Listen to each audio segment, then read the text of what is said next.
50, 45. There goes Davis. Oh, my God. Davis is going to run it all the way back. Auburn's going to win the football game. Auburn's going to win the football game. He ran the missed field goal back. He ran it back 109 yards. They're not going to keep him off the field tonight. Holy cow. Oh, my God. Auburn wins. Auburn has won the Iron Bowl. Auburn has won the Iron Bowl in the most unbelievable fashion you will ever see. Oh, welcome in everyone to a brand new edition of the Dream Wage, episode 582. Today is Wednesday, October 29th, 2025. And kid, we have a World Series 2-2. Who would have thought, Dill? As a fan, I'm excited. 4 games in, series tied 2-2. We're guaranteed 6 games. And I'm gonna be honest, though, the way these two teams have been playing, it might go 7. I hope it goes 7. Give credit, Vladimir Guerrero Jr. That was a stellar performance. Shout out Freddie Freeman. He's been Mr. Clutch these last recent years, ever since back to his Atlanta days. Coming off 18th inning walk-off home run. Was a shot, by the way. So it's been exciting, Dill. Interesting what's going to happen for Game 5, but we'll get into that. Yeah, so it's been amazing so far. We'll start there. Game 3 was amazing. Records. I'm starting to think that like Ohtani is probably like up there with like the Tiger-esque Michael Jordan, LeBron's like. I wouldn't. All right, just sorry to cut you off there. I wouldn't put him up there yet, but is it no doubt is he arguably the greatest player of all time? He's definitely that. But to put him as an all-time great, I understand he got 1 World Series under him, but like I feel like he's still got some way to go, and he's on his way, Dylan. He's the way he's heading. He's going to go down as the greatest baseball player of all time, no doubt about it. But to put him up there with those GOATs already, I'm not sure about that. I'm going to still hold a couple baseball players ahead of Ohtani, but maybe 5-10 years, we're going to be having a different conversation. But for now, I think there's a handful of players that should be ahead of that list. But I don't even think it's close, if I'm being honest. I mean, he got on base 9 times. He got walked intentionally 4 times. You can't name me another hitter that's been walked intentionally 4 times. He was cramping up because he was on the base so much. And he pitches. I seen Bonds get not intentionally walked 4 times in a row. I saw him get intentionally walked, bases loaded. Yeah, but not 4 times in the World Series. What he's doing is just remarkable. I mean, on the mound, at the plate, 3 home runs, and I don't even know why they wind up pitching to him. It was crazy, but yeah, I think we lost you for a sec. Yeah, we lost you, but it's all good. Game 3 was crazy. It set a world record for most. It was I think it was like 6 or 7 hours. 6-5. The Toronto Blue Jays winded up losing, but it was a good game. It was all managerial positions, with Schneider making some moves against David Roberts, and Glasnow I thought pitched well. He got hit up a little bit, but I think at the end of the day. Oh, you're back? Yeah, I'm back. Can't see you, but at least we got you with the audio, but that's fine. I was just saying, Ohtani, just like what we're seeing from him from two aspects, pitching and hitting, is just remarkable. But it was amazing. Did you stay up and watch the game? The 18th inning game? Hell no. I was able to watch. I watched some of it. I watched some of Game 4, Dill, but I'm going to be honest, that's way past my bedtime. Yeah, so I feel like if you watched it, you're like, fuck it, I got to stay up now. And I went to sleep around the 10th, 11th inning. I was like, someone's going to end it. I'll just watch the rest in the morning. And then I got up in the middle of the night because I was thirsty and my TV was still going on. So I was like, am I bugging? Is this a rerun? and it said 17th inning. I was like, oh, fuck it. I got to stay up now. Yeah. If you're up right there, you might as well. Yeah, so I stayed up, and then Freddie Freeman about 20, 25 minutes later hits it, and I was like, oh, this had a chance. And it was the deepest part of the park. It was amazing. Freddie Freeman, he just seems like he always has big-time hits in big-time moments. So I was happy to see that. And, you come out of game 3 thinking, all right, they're up 2-1. Everyone's going to be the Blue Jays. That's an emotional loss, which they could have won that game. They were up late. And then they come back yesterday, and they didn't just win. They beat up the LA Dodgers 6-2. It's now 2-2. Shane Bieber, I thought he pitched okay. And Ohtani made one mistake. He didn't let up a home run all year and let up a home run to Vladimir Guerrero Jr. He's big time. That's why they paid him the big bucks, kid.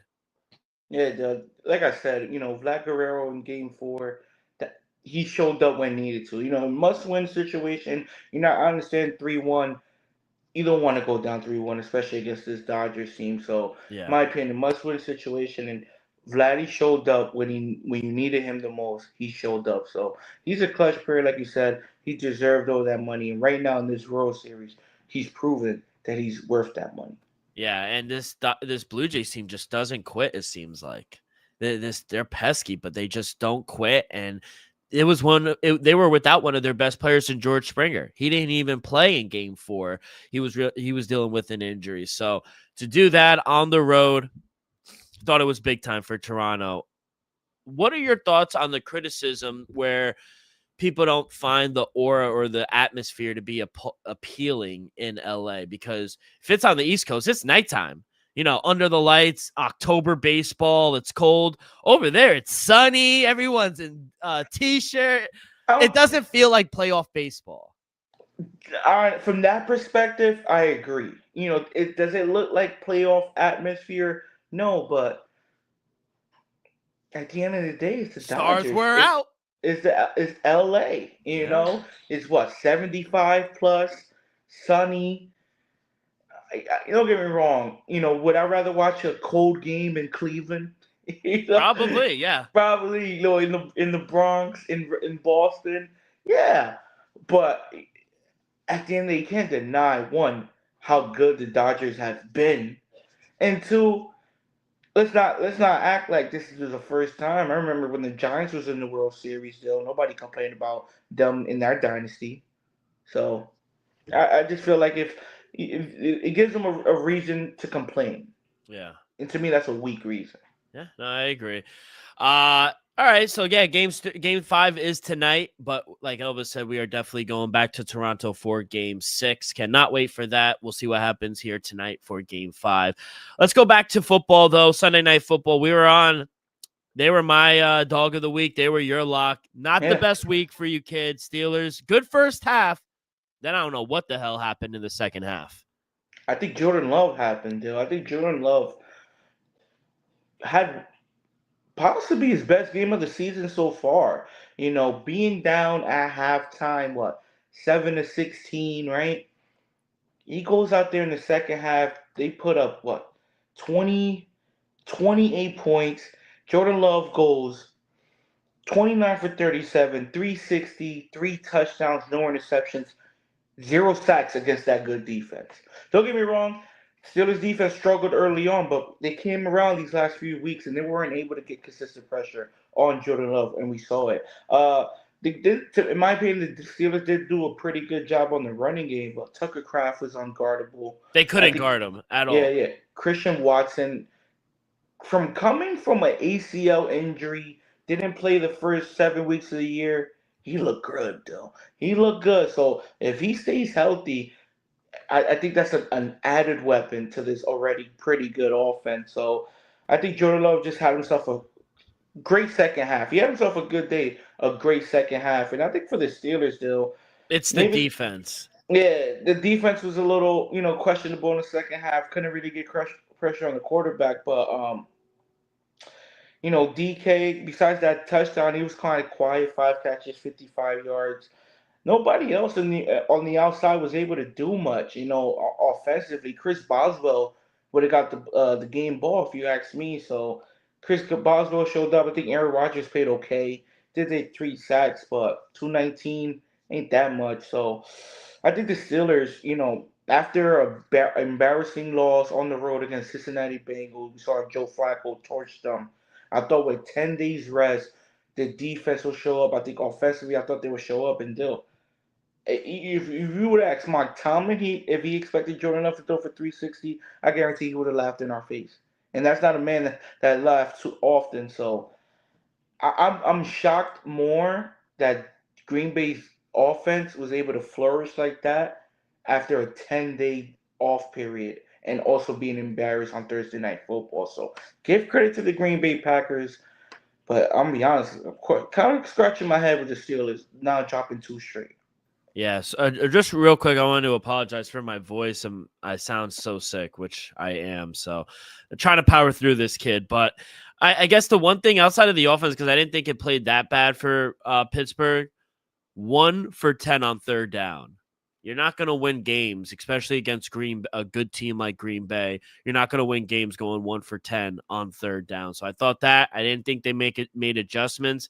And I just don't think their defense is good at all. So Definitely not as good as it was last year, 100%. no. And then Monday, Chiefs, they're rolling. They're back 28-7. Thought it was a good first half. 7-7. I said, okay, Redskins might be in it. They had a late touchdown. Marcus Mariota threw to Terry McLaurin. I said, okay, the boys are in it. But they couldn't stop the run. And honestly, Patrick Mahomes kind of helped you out. First 2 drives, he's throwing picks. I'm like, okay, Redskins, they might do something. But then Mariota threw 2 interceptions. They couldn't stop Travis Kelce. Rashid Rice, he looked like he never skipped. He looked like he never skipped a beat. And yeah, this team is just back, kid. Good win for the Chiefs.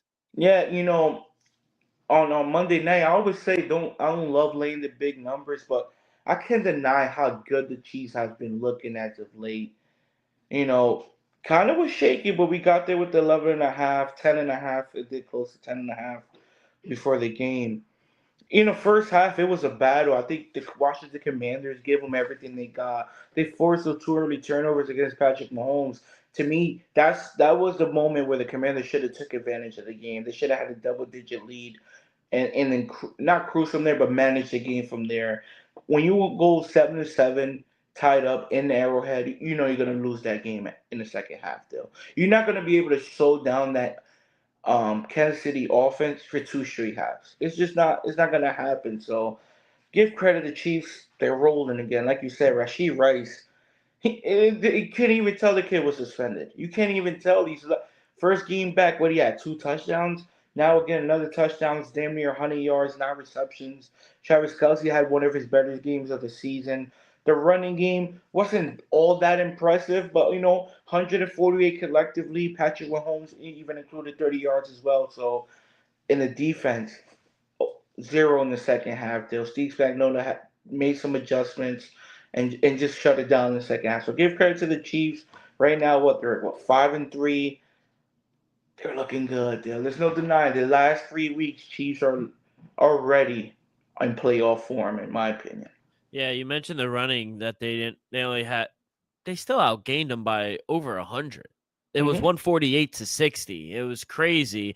And with those 2 interceptions, Patrick Mahomes still threw for almost 300 yards, 299, 26 first downs to 14. It was just incredible. I mean, time of possession, they killed them. And they still had the most penalties as well. So, yeah, like you said, they are 5-3. They are still tied for second with the Chargers.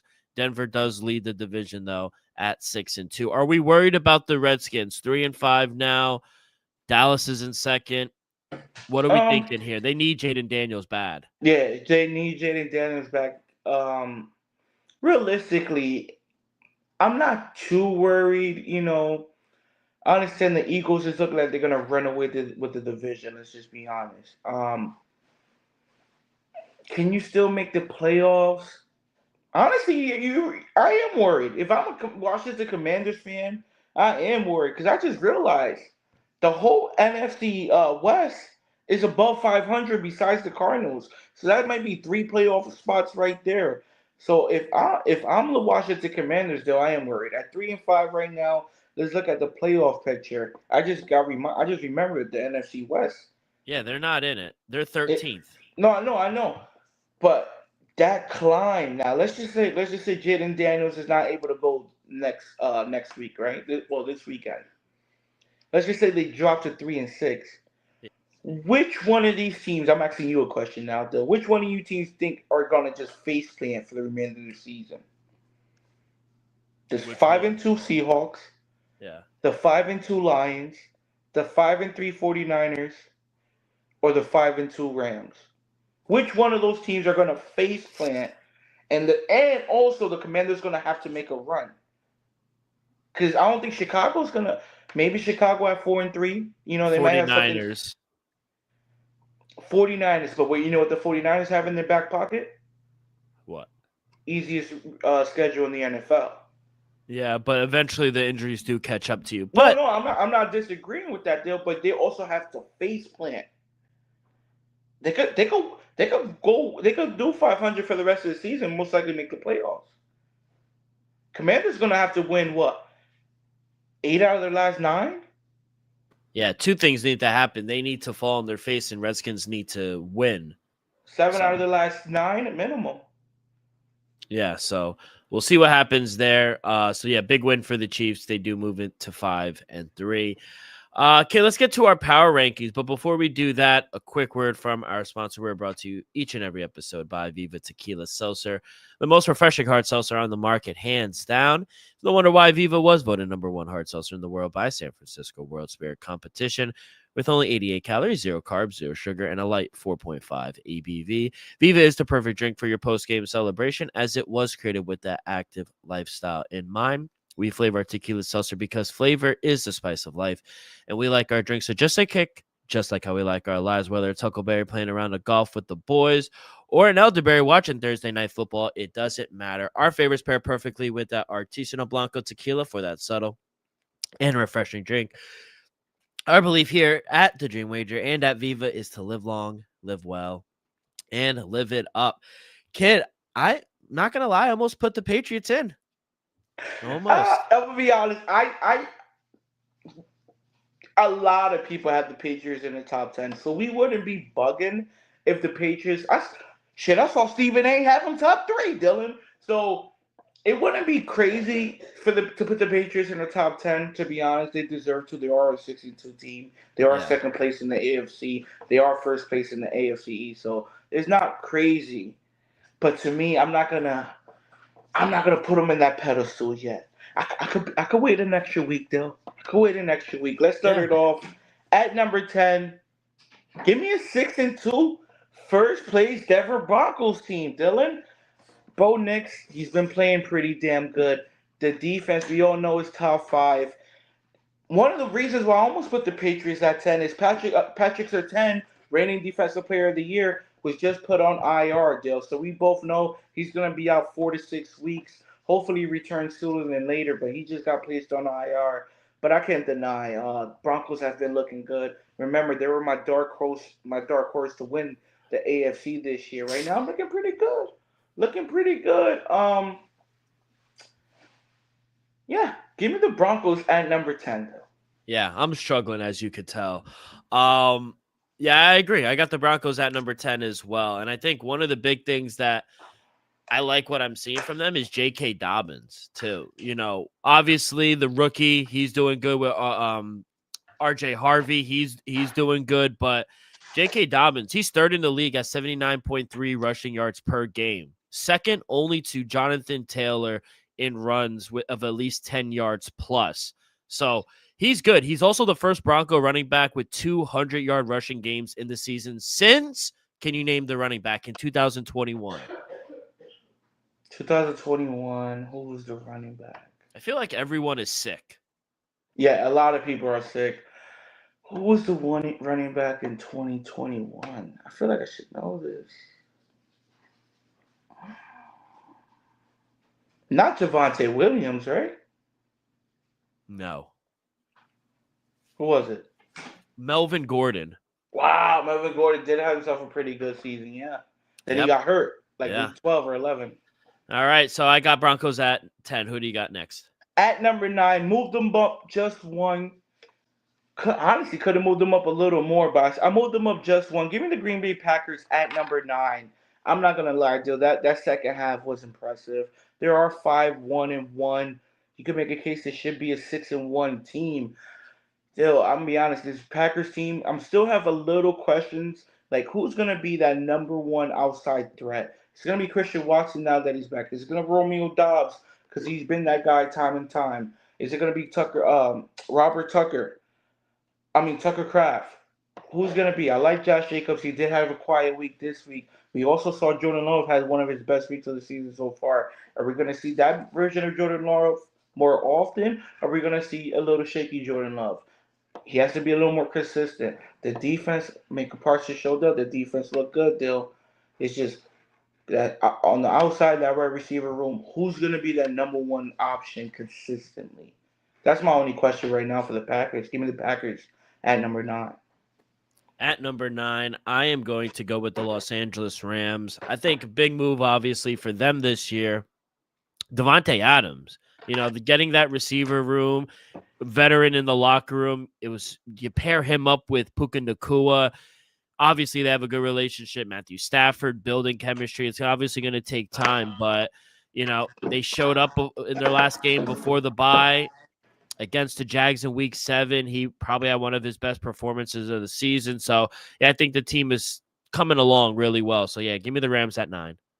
At number 8, give me the Los Angeles Rams. I think you said it perfectly. I think Devontae Adams might have been one of the best additions this all season. You see it week in and week out. It'd be times Devontae Adams is the leader catcher. And then we saw it last week when Puka Nacua was out. Devontae Adams stepped up. Now he's going to be coming back from injury. Colonel Williams is still that boy. And then defensively, though, what we've been talking about the Rams, it's that defense that's been special as of late. So give me the Rams at number 8. I like them a lot. Yeah, at number 8 for me, I'm going to go with the Seattle Seahawks. 5-2. They did have a bye, but I think who I've really been impressed with, obviously Mike McDonald. I think he's made adjustments since last season. You bring in an offensive coordinator like Clint Kubiak. You bring in DeMarcus Lawrence. I like the rookie left guard, Gray Zabel. But you bring in a guy like Sam Darnold. You sign him for a 3-year, $100 million contract. They trade away Geno Smith. And now he ranks 6 in total QBR. And I just think he shows grit, determination. He's smart. He doesn't really turn the ball over. And when you have a guy like JSN, you could win a lot of games. So I trust their defense, and I think the offense is just getting better. So, yeah, give me Seahawks at number 8. No, I liked all of that deal. At number 7, give me the Philadelphia Eagles entering their bye week right now. AJ Brown would miss the game. They look good even without him. Saquon had one of his best games of the season. It's gonna be interesting. Perfect timing. He did get out the game a little early with a hamstring injury, but they're on their bye week deal. So hopefully he doesn't linger past this bye week. The defense is great. Jalen Hurts has been a better pass thrower as of late as well. If this team stays healthy, AJ Brown, is happy. Yeah, I think this Eagles team has a good chance of repeating. Give me for now, Eagles at 7. Yeah, for me, number 7, I'm going to go with the Green Bay Packers. Big win on Sunday night against the Steelers on the road. And I just think that the story is their defense. We talked about the Steelers having not a good defense.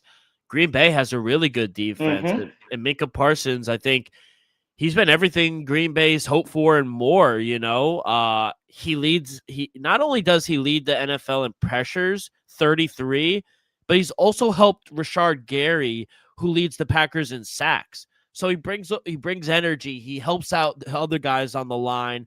And Green Bay, they rank 6th in the league in yards allowed per game at 289.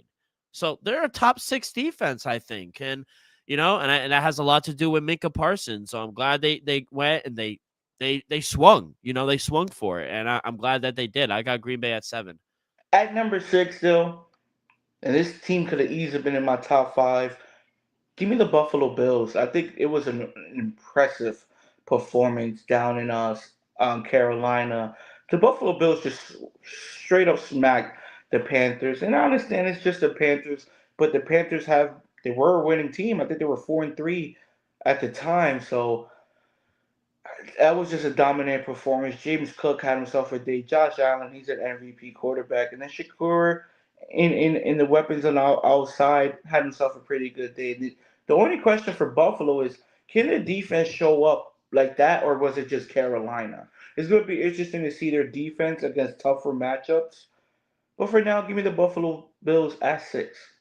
At number 6, I did move them up a little bit. Give me the Kansas City Chiefs, 5-3. They beat the Redskins 28-7. And, you know, I still worry. Like, what's going on with left tackle Josh Simmons? He's been away. Apparently, they said it's a family injury. So hopefully everything gets good. But the offensive line has been really good for the Chiefs. So Patrick Mahomes is getting better. The offense is just humming right now. Like you said, the last 3 weeks, the offense has really been humming. We like what we see from Steve Spagnuolo in that defense. They're locking people up, making adjustments in the halftime. So, yeah, I like the Chiefs. Almost into my top 5, but not just yet. Give me the Chiefs at 6. At number 5, I didn't want to move this team down because of a bye week. Don't get me wrong, the Eagles look good, the Bills look good, could have easily been number 5. But for now, give me the Seahawks at number 5. Like I said, I didn't want to move them down because of a bye week. I love everything they've been doing. You just said Sammy D is top 6 in QBR. Till for the past year and a half, year and 9 weeks, he's been playing like a top 10 quarterback, though. Let's just be honest. Sammy D, I came around a couple of weeks ago when I finally put him in my top 10. This is the Sammy D we're going to see moving on. JSN leads the league in receiving yards. That defense is middle of the pack. I'm going to say top 15, maybe top 12 defense right there. And then the running back room, I understand they might not be household names, but Zach Chardonnay and Kenneth Walker III, that's a pretty good 1-2 combo if you ask me. I like what I'm seeing from Seattle. I think Mike McDonald deserves a lot of credit as well. Give me the Seahawks at number 5. At number 5, give me the Buffalo Bills. I was skeptical about them, especially their defense. Come out of the bye. They look good against the Panthers as well. And I like what I'm seeing at the defensive line as well. You know, they're getting pressure. They're sacking the quarterback. And I like what I'm seeing. And, you know, with Ed Oliver being hurt, he's been out. He has that torn left bicep. So Bills are they're gonna need guys to continue to step up, and I think that's what we saw on Sunday. So yeah, I like the Bills. I moved them back into my top 5. At number 4, another defensive dominating game. Give me the Tampa Bay Buccaneers. I understand Baker didn't have his a great game. They didn't need to. It's gonna be interesting to see now on their bye week if they could get healthy. I know Mike Evans is gonna be out possibly for the remainder of the season, but will they get Bucky Irving back? Will they get Chris Godwin back? So if they're able to get some of those pieces back, especially let's not forget they also got some pieces on the defensive side as well. If they're able to get some of those guys back, I think Tampa Bay could make a push, not just for the AFC, but for the bowl. So I mean NFC, but for the bowl as well. Give me the Tampa Bay Bucks at number 4. Yeah, at number 4, I got the Tampa Bay Bucks as well. I'll touch on just some Mika Ibuka. I mean, getting drafted at 19 overall, and he has slowed down a little. He has that hamstring injury, but when the team's playing without Mike Evans, Chris Godwin, Jalen McMillan, he has 562 receiving yards. That's 7th in the league. And all 5 of his touchdown grabs, they came in the first 5 games. He's tied for 8th with total touchdowns as well. So the rookie, I mean, that performance in week 5 against the Seahawks was amazing. So I love everything Even that his I'm week seeing. 1 performance, 2 touchdowns, 1 game winning, over 100 yards. Shit.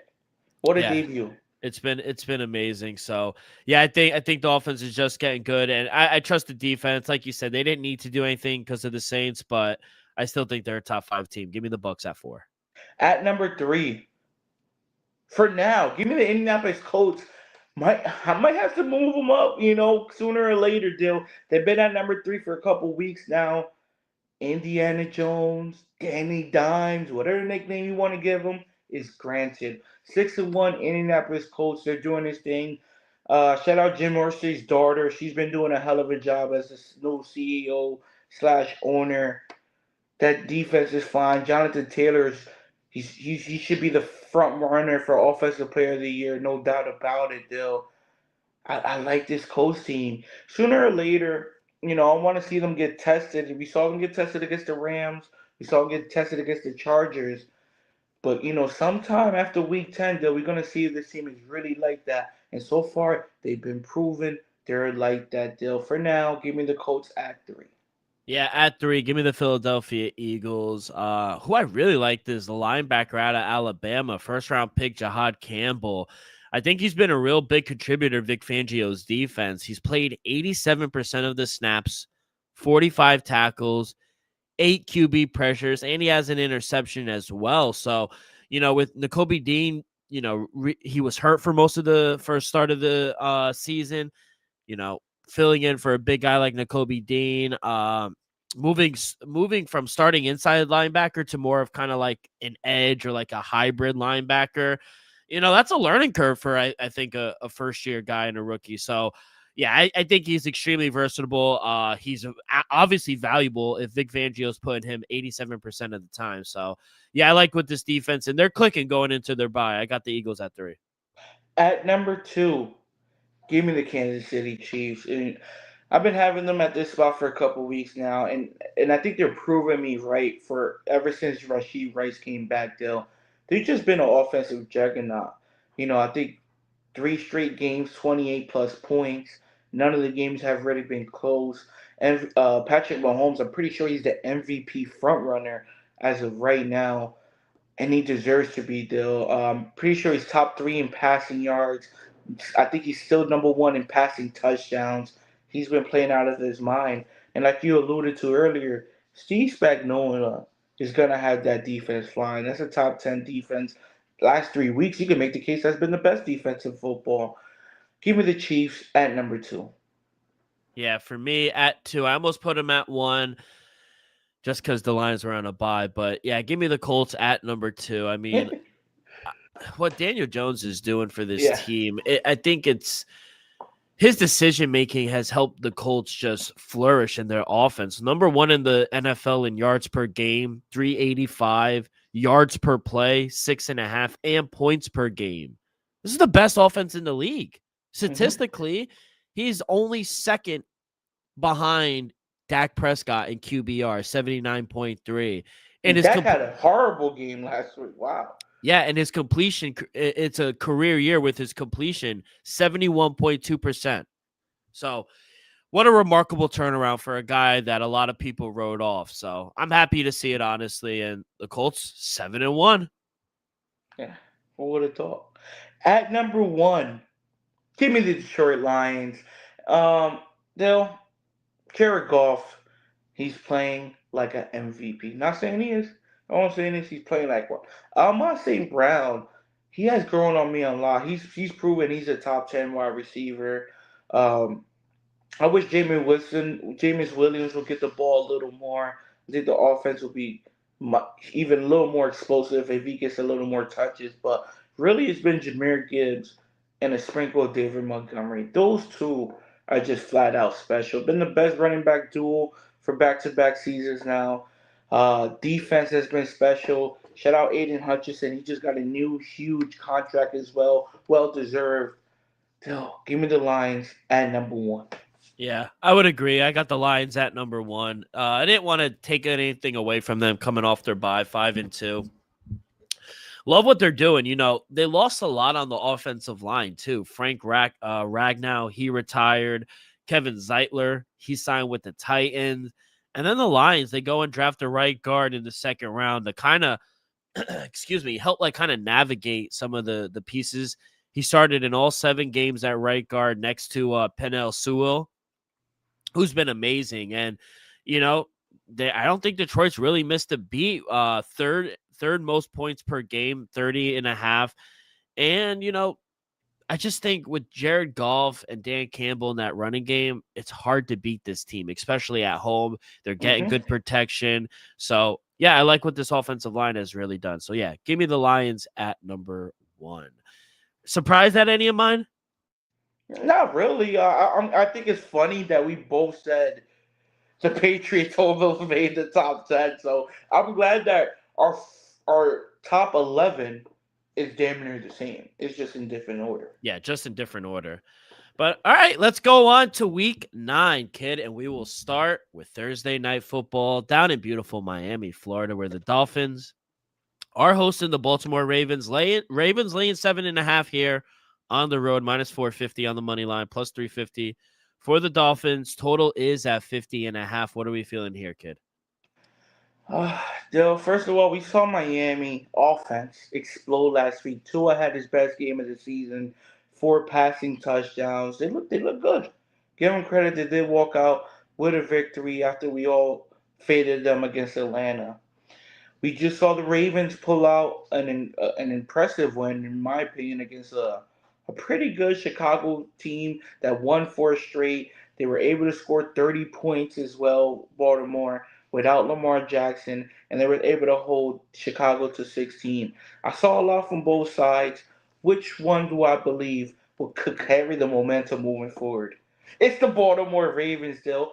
You gotta be an insane person to think Tua and that Miami offense can duplicate or repeat that. I just don't see it. Don't get me wrong, Atlanta. I think they did have a bad day. I just don't expect Tua in that offense to show up back to back weeks on the road. It's one thing to do it in Atlanta, short trip from Miami in a dome. Now you got to go to the bank live Thursday night game. To me, that's just a tough spot. Deal.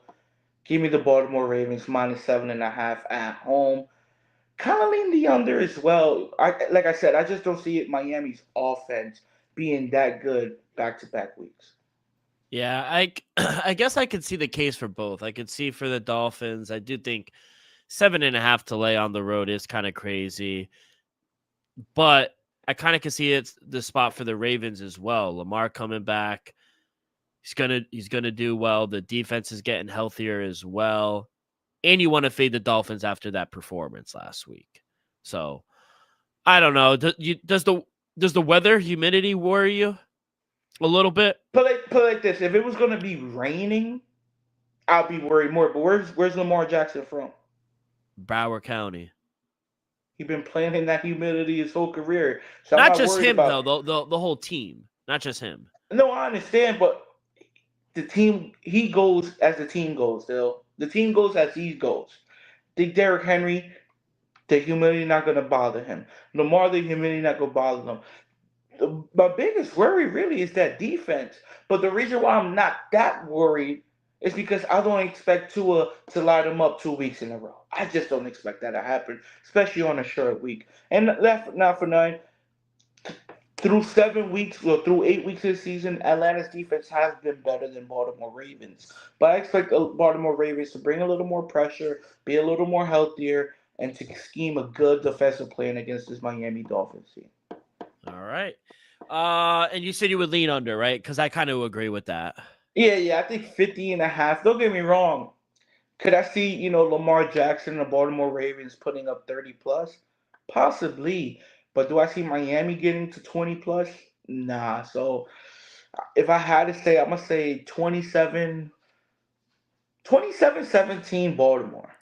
Yeah, as for me, I don't know if I said it, but I actually kind of lean Miami plus a 7.5. I just think Wow. it's a lot of points, honestly. Well, it's the first time you're taking a dog on a Thursday night. So I know. I usually lay it. I usually take the points, and I've been good on Thursday nights taking the points. All right, so we will see. We both agree on the under, though. I do think we'll see a lower scoring game. I like the under. I'm not officially, but if I was betting it, I'll take the under. Let's go to our props segment, and it is brought to you by Props.Cash, the best way to research your player props. Elvis and I have been using Props.Cash for 2 years now, and it's helped us find an edge in several player prop markets on the web or in the Props.Cash app. You'll get quick visual data on player trends, matchup history, and recent performance across every major sport. Clean, reliable stats that make it easy to spot value. Plans start at just $19.99 a month, and right now you can get 25% off your first month with code DREAM25. That is DREAM25. So download the app, not now, but right now, and sign up with the monthly subscription. Use code DREAM25, and you'll be paying just $14.99 your first month. Level up your research today at Props.Cash. Props.Cash. Elvis, we actually hit our prop. The Pat Fryermuth over 2.5 catches. He went for 3, so we finished 2-2 for week 8. What is your prop of the week? My prop of the week, I understand I'm going with Baltimore Ravens, but my prop will be on the Miami Dolphins side. Give me Devon Chain over 50.5 rushing yards. He went in over this mark, what, six? No, I'm sorry, 5 out of the last 6 weeks still. He had 67 last week, 82 week prior, 126 week prior to that. He only had 16 yards at Carolina. Prior to that, 99 and 62. So, like I said, he went over this mark 5 out of the last 6 weeks. We're gonna follow that trend. Back at home, Ravens defense has been a little shaky. I think he'd be able to get most of these yards in the first half as well. Give me Devon Chain over 50.5 rushing yards. Yeah, I do like that one. I was actually fading Devon Chain, but in the passing game, his receptions at 5.5. I mean, he hasn't gone over this in 3 straight. And I just don't think Tua is going to be throwing to him. I think he has other weapons. Jalen Waddle, I think he could get to Westbrook, Nakini as well. I also like Rashard Bateman under 2.5 receptions. That's a sweaty one, but he's only gone over this one time this year, and it was against Detroit week 3. But last four games, 2 catches, 1-0-1. He's usually a deep threat kind of guy, so it's a little chalky at -143, but I like Rashard Bateman under 2.5 receptions. I was thinking Chain under 5.5 for receptions. I want to get your thought on Tua in his passing yards. It's at 209.5 right now. Excuse me. Now it's at 215. So I got it a little earlier, but 216 it sits at right now. It's kind of high. I tell you what, if I would have sold the 209, I probably would have took the over. I wouldn't say it's high. I would feel like it's just right. I understand it is Tua in that Miami offense still, but let's not just act like prior to last week, Baltimore Ravens pass defense was a bottom 5 pass defense. Yeah. Let's just be honest. Do I think they turned it around? Absolutely. Do I think they're a little more healthier? Absolutely. So it's not outlandish to think Tua could throw for 220 on them. I honestly think that's doable, especially if they're down majority of this game. And the last one that I was thinking of is Lamar completions, 19.5.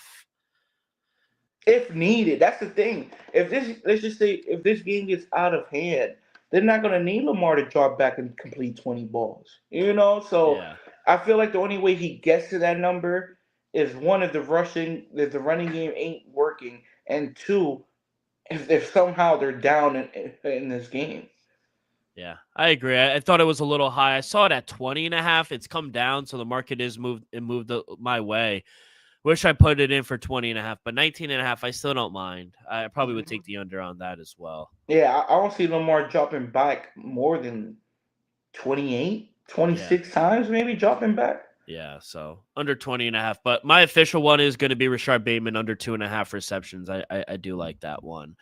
All right, kid. World Series Game 5 picks. It goes down on we don't have odds for that because obviously Game 5 is tonight. Dodgers though, -190 for the series. You still favor them to win? They could still win the -1.5 for you. Nah, maybe, but They can win you in got Blake. 6. You got Blake Snell going tonight. Heavy favorite. I do think the Dodgers. To be honest, though, you don't want it as a Dodger. You don't want to go down 3-2 in the last 2 games in Toronto. Yeah. I could make a case. This is a must-win game for LA. So I think the more pressure will be on LA because if you're Toronto, you have the next 2 at home. Yeah. So. But would you punt this game just to go home? No, absolutely not. All I'm saying is, if the Dodgers drop this game, I think that's going to be tough sailing. Yeah. Toronto could drop this game. They could still feel good about themselves. LA drops this game, I'm not gonna feel too confident if I'm a Dodger. Because they're not coming back to LA, only for the parade. That's it. So we'll see. It all goes down tonight. And then real quick, NBA, we only have four games for Thursday, but I wanted to get your opinion, on something real quick. NBA Rookie of the Year odds. Ace Bailey, 40-1. Con Kneppel, shout out Duke, 25-1. Trey Johnson, 20-1. Dylan Harper, Rutgers, 16-1. Here And he's been comes playing good, not for nothing. he is. Here comes VJ Edgecombe, plus 125, and Cooper Flag is down to minus 105. He's legit. I think VJ, the value is with VJ just because one, he's been giving you buckets every night, and who knows what Cooper Flag's role is gonna be in a few months from now. Is it gonna be bigger? Is it gonna be smaller? Is Kyrie gonna come back? I'm not sure. If AD gets injured, maybe we see Cooper Flag take that number one role. So I think the value is with VJ, but I think the smart money will be with Cooper Flag. Cooper Flag has more of the hype. Yeah. Maybe if VJ could, average 20 plus and Philadelphia is a top 4 or 5 seed, maybe he could win Rookie of the Year. But I do think it's Cooper Flag's award to lose. Let's just Whose say numbers are better, do you think? Just to without start the year is VJ's, no doubt about it. But he's averaging 22, 6, and 5, shooting 47% from the field. that Do you wanna- screams vet. That do you- screams all-star. Do you know what Cooper Flags is? I think he's averaging, 16? No, he No. had 10 his first game. So I'm going to say 14, 6, and 2. 13, 6, and 3. I was damn close. And he forgot shooting. he only had he had 10 and 10. He did have a double in his first game, And he posterized someone. which was impressive. I understand people out there saying, "Oh, he only had 10 points." He got a double as the first game of his career. To me, that's pretty damn good. Yeah, that is good. But it's a two-man horse, I think, right? Or two-man race, excuse me. Yeah, for now. But yeah, for now. But what do you like here for Thursday? Like I said, it's only a short slate. It's only 4 games. Yeah, I got a few plays, Dylan. First game, honestly, I think it's a great matchup. Cleveland Cavaliers taking on the Boston Celtics. If everybody was healthy, this would have been a prime game. I'm gonna lay the 3.5 with the Cleveland Cavaliers. To me, they're just playing a little more better ball right now. I think the Celtics gonna take some time to figure things out. Give me the Cleveland Cavaliers minus 3.5 on the road, minus 110. Next game up, we were just talking about Cooper Flag. Indiana Pacers taking on Cooper Flag and the Dallas Mavericks. Mavericks laying 6.5 at home. Don't get me wrong, I do like the Mavericks here, but give me the Pacers plus 6.5. They're 1-3 to start the season. I think 6.5 points is a little too much. They're pesky. I think they're gonna show up, make it close, possibly win outright. Give me the plus 6.5 on the road. And then my last game, Lakers taking on the Minnesota Timberwolves. Give me the plus 7.5 with the Lakers. No Luka, no LeBron. Give me Austin Reeves with the over as well. Over 30.5 points still. He's been averaging 45 points these last 2 games. He's been a killer. I'll be honest. Look, Austin Reeves looking like a viable first option. These past 2 games. It's only been 2 games, but he's been killing them though. Give me the Lakers plus 7.5. You know what starts on Monday, right? No. College basketball, baby. Cannot wait for that. Not betting on the NBA for a while. I did hit a Jalen Brunson prop yesterday, but that's it. I'll only bet on the Knick props. Who knows? They might be shaving points. You saw the one last night, James Harden, 20.5 points. Yeah, I did see that. See, but if that was another player, I would people question it. People started tagging the FBI and Cash Patel. Cash Patel's not playing. I try to tell Cash Patel is not playing. But one thing I can say is it's not the first time we saw James Harden doing that in his career. I saw James Harden drop 28 in the first half, finish the game with 28 points. So it's not the first time he's done that. But is it a little questionable? Especially with everything that's going on. And your total was 20.5. and he scored 20 in the first half. To me, James Harden should at least score a bucket in the second half. But hey, Not for the it, under. it is what it is. It is what it is. That shit's crazy. Well, I'm gonna go get some NyQuil. I feel like absolute dog water. So everyone enjoy Thursday night football. Enjoy the World Series. Hopefully it goes 7 games, and we will see you guys Friday, week 9. We got college plays as well. So enjoy the games. Good luck on all your bets, and we will see you guys on Friday. Peace.